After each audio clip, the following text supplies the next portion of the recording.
Hi guys, nari ko chika. Na-stress ko kay naisa ka lalaki nanguyaw siya nako. Ako siyang gipangutana kung unsa iyang trabaho. Ana siya? Construction daw. Kung ha? Construction lang.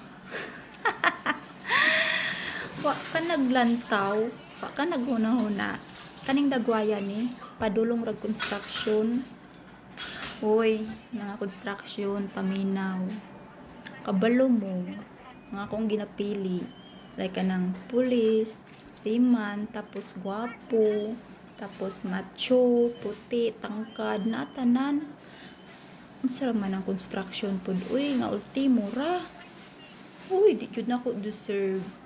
Busa kamong mga construction ayaw mo pagtuga-tuga mong uyab nako kay ako lahi akong gipangita kanang level